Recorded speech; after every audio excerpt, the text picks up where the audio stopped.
మీరు సారీ చెప్పడం అనేది దయచేసి చేసుకోలేకపోయినా. నేను సారీ చెప్పాలనుకుంది నాకు సార్కి, ఎందుకంటే I'm extremely sorry. I'm ready to take the blame. Bias big boss అంటే ఏందన్న మీ ఒపీనియన్? అయితే ఇద్దరు చీఫ్లు ఉంటే ఎవడో ఒకడు నామినేట్ కావాలి అంటే నాకు అది నచ్చలేదు. ఇప్పుడు నామినేషన్ అంటేనే వాడు హౌస్కి అర్హత లేదు. చీఫ్ ఎందుకు వానికి వాడు అర్హత లేదు అనుకుంటాడు? చీఫ్ అంటే గొప్ప పొజిషన్ కదా. ఇదంతా అయిన తర్వాత మిమ్మల్ని రాత్రి 2 గంటలకు లేపిండు. ప్రతిసారి కెమెరాస్ దగ్గరకు వచ్చి నన్ను కన్ఫెషన్ రూమ్ విలువ. నీకు అనిపించినప్పుడు నువ్వు ఎప్పుడు చెప్పాలి? మాట్లాడుతున్నప్పుడే వచ్చి చెప్పాలి, అరే నువ్వు ఎక్కువ మాట్లాడుతున్నావు ఇబ్బంది అవుతుంది అని చెప్పాలి.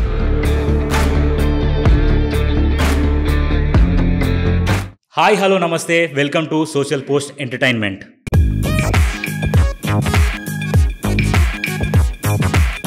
తనున్నది 3 వారాలే, కానీ క్రియేట్ చేసిన ఇంపాక్ట్ మాత్రం నెక్స్ట్ లెవెల్. అచ్చమైన తెలుగుడిగా వెళ్ళాడు, స్వచ్ఛమైన మనసుతో ఉన్నాడు.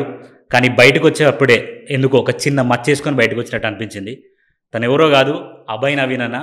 సినిమాల ద్వారా మనకు పరిచయం అయ్యిండు, ఇప్పుడు బిగ్ బాస్ ద్వారా మనకి ఇంకా దగ్గర అయ్యిండు. అన్న ఈరోజు మనతో స్టూడియోలో ఉన్నాడు. అన్నని ఫస్ట్ వెల్కమ్ చేద్దాం. హాయ్ అన్న. హాయ్. ఫస్ట్ మాకు ప్రోమోలో ఇచ్చిన మాట ఏంటంటే మనస్ఫూర్తిగా పుట్టలేరు అని. అది ఫస్ట్ ప్రోమో. నేను చెప్తాను సీరియస్గా 24 అవర్స్లో జరిగిందన్న. మాట్లాడినవన్నీ నేనేనా? ఆ వీడియో చూసినప్పుడు నేనే స్టన్ అయినా, గిన్నారా అనుకో, ఇన్నానన్నారా అని. కానీ తర్వాత నేను స్లోగా రియలైజ్ అయితే అవన్నీ నాతో పాటు చాలా మంది మాట్లాడినప్పుడు మధ్యలో మాట్లాడిన మాటలు అవి, కొన్ని మజాక్లో మాట్లాడినాయి. అవన్నీ క్లబ్ చేసినప్పుడు నేనే షాక్ అయినా. ఏంది ఇంత ఘోరమైన ఇంపాక్ట్ వచ్చింది ఒక్క మ్యూజిక్ తోటి, ఆ ముందున్న ఎఫెక్ట్ తోటి, ఆ బ్లాక్ అండ్ వైట్ ఎఫెక్ట్ తోటి. సో ఇట్లా హౌస్లోనే ఒక ట్రోల్ ప్రోమోనే అట్లా వస్తే బయట వాళ్ళు దాన్ని ఇంకెక్కువ ఎగ్జాజరేట్ చేస్తారు. సో నాకు అది నచ్చక నేను అది అన్నది. ఎందుకంటే బయట చాలా చూసిన, ప్రీవియస్ సీజన్లో సఫర్ అయిన వాళ్ళని చూసిన, ఫ్యామిలీస్ ఇబ్బంది పడ్డ వాళ్ళని చూసిన, ఫ్యామిలీస్ గొడవ పడి రిలేషన్ బ్రేక్ అయిన వాళ్ళని చూసిన. నాకు పెళ్ళైంది, నాకు వైఫ్ ఉంది, నాకు ఫ్యామిలీ ఉంది, కాబట్టి నేను ఏం మాట్లాడినా నా ముఖమే పెట్టండి అన్నది నా పర్సనల్ పాయింట్. అది. అండ్ ఇంకోటి అన్న, ఇప్పుడు బయాస్డ్ బిగ్ బాస్ అని అన్నారు. బయాస్డ్ బిగ్ బాస్ అంటే ఏందన్న మీ ఒపీనియన్? చెప్తుంటావా? ఆ బయాస్డ్ అన్న పదం నాకు హౌస్లో వెళ్ళిన తర్వాతనే అలవాటైంది. నాకు అసలు నేను అస్సలు వాడను, అడుగు ఇవ్వనన్నా. గేమ్లనే నువ్వు బయాస్డ్ ఉన్నావు, ఆ పదం ఆడనే విన్నా. సో ఇని రిఫ్లెక్ట్ అయింది. నాకు ఎందుకు అనిపించింది అంటే, కొన్ని ఫస్ట్ నేను హర్ట్ అయింది చీఫ్లుగా నేను నామినేట్ అయిన తర్వాత. ఫస్ట్ వీక్ 3 చీఫ్లు ఉన్నప్పుడు 3కి లైఫ్ లైన్ దొరికింది. సడన్గా నేను వచ్చిన వీక్లోనే 2 చీఫ్లు ఉంటే ఎవడో ఒకడు నామినేట్ కావాలి అంటే నాకు అది నచ్చలేదు. ముందు టైం ఇచ్చారు కదా, సరే రూల్ అనుకుందాం. రూల్ అనుకున్నప్పుడు ఒకడు నామినేషన్లు ఉండాలి, ఇంకోటి ఉండొద్దు అంటే అది కొంచెం లాజికల్లీ మంచి ఫ్రేమ్ అయ్యేది. కానీ ఇప్పుడు నామినేషన్ అంటేనే వాడు హౌస్కి అర్హత లేదు. చీఫ్ ఎందుకు వానికి వాడు అర్హత లేదు అనుకుంటాడు? చీఫ్ అంటే గొప్ప పొజిషన్ కదా. సో ఇదెక్కడి రూల్ అన్నది నాకు నచ్చలేదు. సో అక్కడ నేను హర్ట్ అయినా. సెకండ్ టైం రూల్స్ గురించి గొడవ జరుగుతున్నప్పుడల్లా అప్పుడప్పుడు బిగ్ బాస్ రూల్స్ అటు ఇటు అయితే ఆయన మాట్లాడుతూ ఉన్నాడు కొన్నిసార్లు. ఈవెన్ సాక్స్ టాస్క్లో అయ్యి ఉండొచ్చు, వేరే హాకీ స్టిక్ అప్పుడు అయ్యి ఉండొచ్చు. ఆయన చెప్తున్నాడు క్లియర్ కట్గా, ఎందుకంటే తెలుగులో నాకు ఇదే అర్థమవుతుందని నేను గట్టిగా ప్రెజర్ చేసినప్పుడల్లా మాట్లాడుతున్నారు. సో ఆడ పర్టికులర్గా నన్ను ఫౌల్ అని ఫ్రేమ్ చేసి అన్నారు. కానీ ఫౌల్ పాయింట్ బిగ్ బాస్ ఎప్పుడు తీయడు, సంచాలకే తీయాలి, బిగ్ బాస్ తీయడు. కానీ అది ఫౌల్ అన్నారు. ఫౌల్ ఎక్కడికి వెళ్ళి అవుతుంది ఆడ క్లియర్గా మెన్షన్ చేసి ఉండే, వాడు బయటకు వస్తే లోపలికి వెళ్ళి ఆడాలి అనేది. నా పాయింట్ అది కూడా కాదు. నేను ఫౌల్ చేసినా సరే నువ్వు నన్ను ఫ్రేమ్ చేయి. నా క్వశ్చన్ రూల్ వాళ్ళకి తెలుగు క్లియర్ అర్థమవుతలేదు అనేది నా పాయింట్. నేను ఇంకా దాని మీద స్టిక్ ఆన్ అయినా. ఒక లైన్ ఇచ్చి దాని కింద సబ్ క్లాజ్ ఇస్తే దీనికి సంబంధించిన రూల్స్ ఏరా అని గంట ఎక్స్ప్లెయిన్ చేస్తా కూడా వాళ్ళకి అర్థమవుతలేదు. వీళ్ళతోటి వేస్ట్ కానీ నేను డైరెక్ట్ బిగ్ బాస్తో మాట్లాడాను. ఎందుకంటే ఈయనకి అర్థమవుతలేదు, రాసింది మీరే కదా, మీరేనా చెప్పాలనేది నా పాయింట్. సో అక్కడ రాలేదు. దానివల్ల మాకేంది, రేషన్ పోయింది. రేషన్ పోయిన తర్వాత నెక్స్ట్ టైం కోడిగుడ్ల టాస్క్ ఆడినాం. కోడిగుడ్ల టాస్క్ ఆడిన తర్వాత ఫస్ట్ డే వాళ్ళు హయ్యెస్ట్ ఎగ్స్ వచ్చినప్పుడు వాళ్ళకి మా దాంట్లోకి వెళ్ళి ఒకరిని తీసే పవర్ ఇచ్చారు.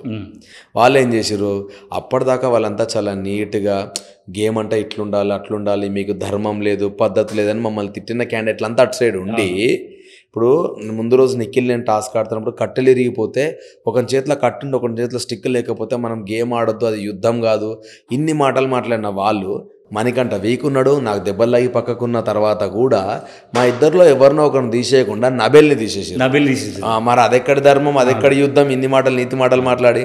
సో నాకు అది అక్కడికే నచ్చట్లేదు. దాంట్లో ఓ క్యాండిడేట్ని తీసే ఆప్షన్ ఇచ్చినాక మళ్ళీ మేము బ్యాలెన్స్డ్ టాస్క్లో మేము లీడ్లోకి వచ్చినాం. సో మేమేమనుకున్నాం, మనం లీడ్లోకి వచ్చినాం కదరా, మనకు కూడా ఎవరికో తీసే ఆప్షన్ ఇస్తాడు, మనం పృథ్వీగాని తీసేస్తాం, వాడు అగ్రెసివ్ ఉన్నాడు, వాడిని తీసేసి గేమ్ ఆడదాం అని అనుకున్నాం. మరి మాకెందుకు ఇవ్వలేదు?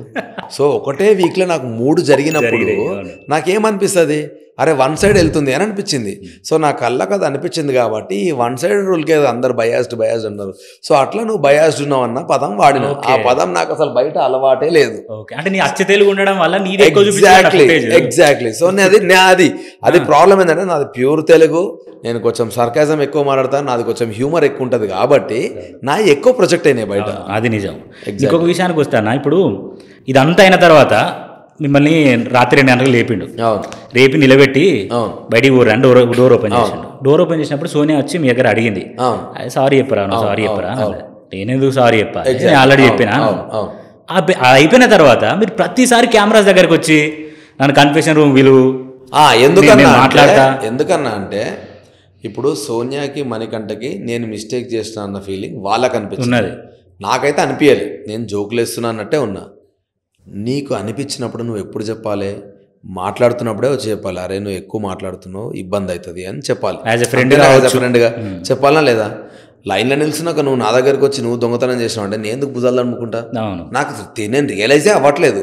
సో అదే రోజు నైట్ వెళ్ళి ఏమన్నా, బిగ్ బాస్ నేను నిజంగా చేసి ఉంటే నా పేరు చెప్పు, నా పేరు చెప్తే అట్లీస్ట్ నేను ఏం మిస్టేక్ చేసినో తెలుస్తుంది నాకు అని నేను అన్న తర్వాత సోఫాలో కూర్చోబెట్టి చెప్పిండు. నేను కన్ఫెషన్ రూమ్కి వెళ్తాను ఎందుకన్నా అంటే నా వల్ల ఇంకో 5 మందికి చీఫ్గా నామినేట్ అయ్యే ఆప్షన్ తీసేస్తున్నా అన్నాడు. నేనన్నా నేను తప్పు చేస్తే నన్ను కన్ఫెషన్ రూమ్ విలువ నాకు వీడియో చూపి నేను ఏం మాటలు మాట్లాడినో తెలిస్తే నేను సారీ చెప్తా 100%. ఎందుకంటే నేను కాన్షియస్గా అన్నానా, లేకపోతే నా స్లాంగే అంతనా, లేకపోతే తెలియకుండా నేనే బూతులు మాట్లాడినా నాకు తెలుస్తలేదు. నేను జోక్స్ అయితే వేసిన. సో ఏవి మిస్టేకో తెలిస్తే నేను అట్లీస్ట్ మిగతా 11 మందికి ఈ మిస్టేక్ ఇదే పాయింట్ చెప్తా. రెండోది నేను ఆ మిస్టేక్ చేయకుండా ఉంటా. మూడోది నా వల్ల ఈ 5 మంది ఇబ్బంది పడ్డం నాకు నచ్చట్లేదు, ఎందుకంటే వాళ్ళకి సపరేట్ లైఫ్ ఉంది. సో ప్లీజ్ నా వల్ల వాళ్ళని హర్ట్ చేయకండి, నేను ఇదే అడుగుతున్నా.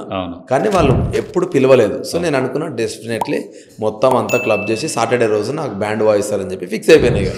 ఎందుకంటే అది కన్ఫెషన్ రూమ్కి పిలిచి ఉంటేనేమో వాళ్ళు ఆ రోజు ఫ్రేమ్ చేయకపోయాడు. కన్ఫెషన్ రూమ్కి నన్ను పిలుస్తలేరు అంటేనే something is big is happening అనిపించి నబెల్కి అదే చెప్పేసిన, నా బట్టలు వదిలేసేయండి నేను వెళ్ళిపోతున్నా అని చెప్పేసిన. కానీ ఎవరు నమ్మలే నన్ను, ఎందుకంటే తెలుస్తుంది అది వైబ్ కాదని ఇట్లా అవుతుందని తెలిసిన తర్వాత. ఇప్పుడు తర్వాత మాట్లాడలేను. ఇప్పుడు ఒకటే మిస్టేక్ అన్న, అప్పుడు దాకా బాగానే ఉంది. ఈవెన్ అంటే ఇప్పుడు నీ గేమ్ చూసి నువ్వు ఎంత హానెస్ట్ ఉన్నావో చూసిన మాకు అంత బాగానే అనిపించింది. ఈవెన్ నువ్వు బిగ్ బాస్ని టార్గెట్ చేస్తుంటే కూడా ఇప్పుడు మనం ఫస్ట్ సీజన్ నుంచి మొన్న 7th సీజన్ వరకు బిగ్ బాస్ ఇట్లా చాలా మంది ఉన్నారు. కానీ మీరు సారీ చెప్పడం అనేది డైజెస్ట్ చేసుకోలేకపోయాను. ఎందుకు చెప్తాను. ఫస్ట్ అక్కడ ఎదురుగా ఉన్నది నేను చాలా రెస్పెక్ట్ ఇచ్చే ఒక యాక్టర్. ఓకే. రెండోది అదే అన్నపూర్ణ స్టూడియోలో నేను యాక్టింగ్ ట్రైనింగ్ తీసుకొని బయటకు వచ్చిన యాక్టర్. సో నాకు డెఫినెట్గా హోస్ట్ పైన ఒక రెస్పెక్ట్ ఉంది. ఇప్పుడు హోస్ట్తో నేను వెళ్ళి అడ్డంగా వాదించవచ్చు, నా తప్పైనా ఒప్పైనా పక్కన పెడితే. కానీ ఒక స్టేజ్ ఇప్పుడు టీచర్ లాంటి ఒక క్యాండిడేట్ ఎదురుగా ఉన్నప్పుడు మనం మాట్లాడలేము. సో అందుకనే నేను ఐఎమ్ వెరీ సారీ అన్న. ఎందుకంటే ఒకటి నేను మాట్లాడిన పదాలు నాకే నచ్చలేదు, కొన్ని పదాలు, అన్ని కాదు కొన్ని. సో నాకు నచ్చనప్పుడు నేను సారీ చెప్దామని ఫిక్స్ అయినా. అది కూడా ముందు నుంచే నిఖిల్ వాళ్ళు చెప్తూనే ఉన్నారు నాకు, ఏం చేసినా నువ్వేం రియాక్ట్ కాకు, సారీ చెప్పురా, ఏం కాదు, నువ్వు వెళ్ళవు, నువ్వు ఫైనల్ దాకా ఉండే క్యాండిడేట్వి, నువ్వు వెళ్ళకు, నాకు వాళ్ళు చెప్తానే ఉన్నారు వాళ్ళంతా.